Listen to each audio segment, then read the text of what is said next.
एक ऐसा भी प्रेम की कहानी। यह प्रेम कहानी एक ऐसे लड़के की है जो प्रेम शब्द के बारे में कुछ नहीं जानता था। उसने कभी भी प्रेम के बारे में नहीं जाना था। चलिए हम उस लड़के के प्रेम कहानी को जानते हैं।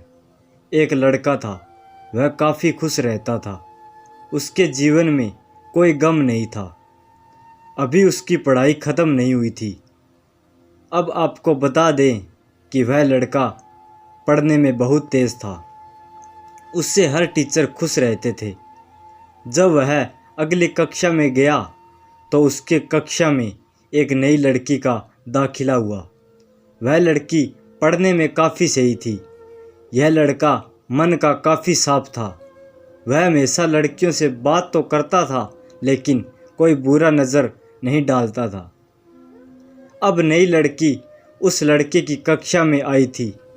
पहले तो इन दोनों में कोई बात नहीं होती थी, लेकिन वो कहते हैं ना कि नियति जो चाहे वह कर सकती है।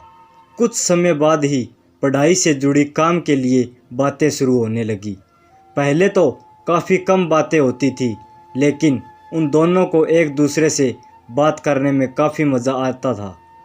वह अब बहुत सी बातें करने लगे। उन्हें अब धीरे धीरे प्रेम भी होने लगा, लेकिन उन्हें इतना पता नहीं चला।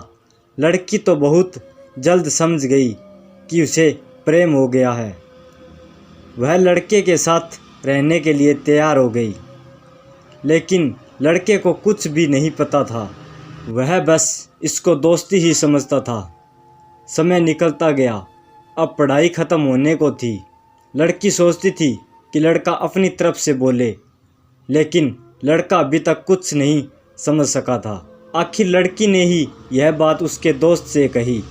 बस दोस्त तो अच्छे और बुरे दोनों होते हैं, लेकिन इस लड़के के काफ़ी दोस्त इसकी कामयाबी से जलते थे। इसके साथ ही अब परीक्षा का समय भी आ रहा था, तो उस लड़के के दोस्त ने उसकी परीक्षा को खराब करना चाहा। उन्होंने यह बात पूरे स्कूल में फैला दी। जब यह बात टीचर तक पहुंची तो वह इस पर विश्वास नहीं कर पा रहे थे। इसके बाद यह बात लड़के के पास भी पहुंचा। अब जब भी वह स्कूल आता था तो उसको काफ़ी बेइज्जती का सामना करना पड़ता था। इसके कारण उस लड़की से बात करना भी छोड़ दिया और परेशान भी होने लगा। उसने जैसे तैसे परीक्षा को ख़त्म किया और उसके बाद वह अपने नई ज़िंदगी की शुरुआत की। भले ही उसके परीक्षा में कम अंक आए थे, लेकिन आज वह बहुत खुश है, क्योंकि पढ़ाई ख़त्म होने के बाद उसने बड़ी मेहनत की और एक बड़ा अफसर बना और अब उस लड़की से शादी कर ली। उस लड़के को भी उस लड़की से प्रेम था, लेकिन वह एक अच्छे समय के इंतज़ार में था।